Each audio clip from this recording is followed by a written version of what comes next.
I want to do all I can to ensure that the most vulnerable in our society have the same opportunities as the rest of the community.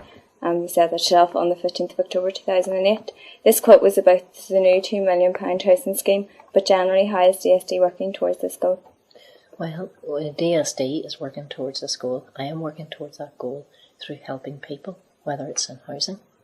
I'm announcing another housing scheme tomorrow. It's about trying to get people onto the housing ladder, young people, a little bit older than yourselves. It's about ensure money flows to people through the benefit structure that are people who are entitled to it, like the elderly, for example, a benefit uptake campaign. It's about ensuring that there's adequate housing out there to house and accommodate young families. It's about ensuring that disadvantaged communities have, maybe there's a project in place, a youth project that you can go to in the evening time to recreate, to meet your friends, to socialise. It's about, so that's what DSD is about, helping people bring some value to their lives, bring benefit and bring a bit of hope. We hear a lot about the credit crunch in the news. How do you think it's affecting families and young people who are very close to the poverty line? Can DSD help? We hear a lot about the credit crunch in the news. How do you think this is affecting families and people who are close to the poverty line, and how can DSD help? Well, the credit crunch is about getting more money into, I suppose, the economy. If you're on the poverty line, the best way DSD can help you is through the benefit structure, through the Social Security Agency. If you're separated from your partner and you have children, it's for us to ensure that your absent partner or the absent parent pays for their children, hence your previous question. The other one is through providing housing, getting, whether it's a social house that you pay rent for, and that's the housing executive would administer that, or on housing associations, or whether you need money to live, to make ends meet, to put food on the table for your children. And that's through the benefits agency, Social Security Agency.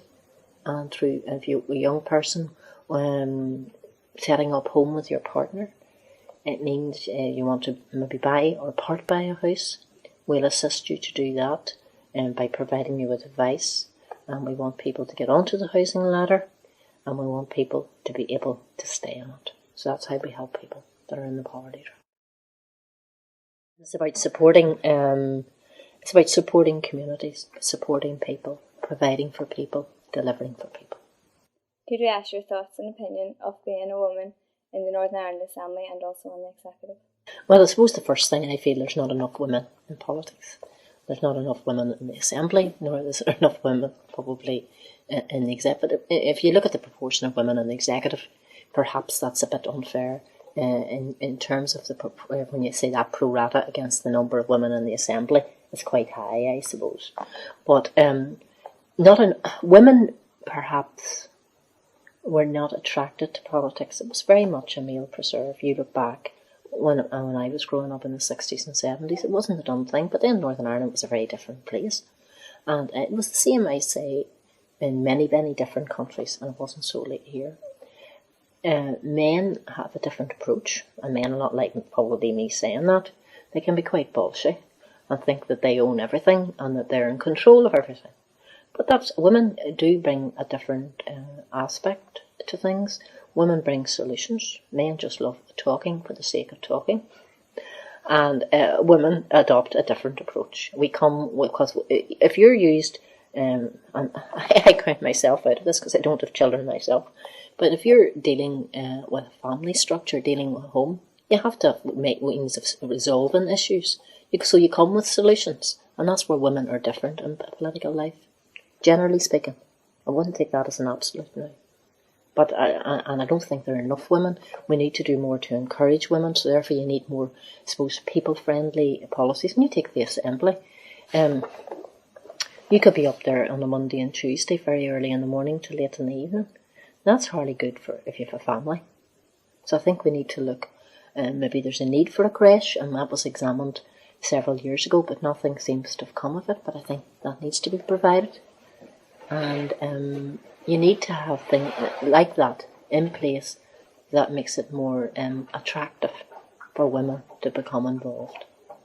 And women are involved in community organisations, they're involved in youth organisations, they're helping people all the time, so they can bring that structure of helping and apply that to a political environment. Now, a political environment is slightly different.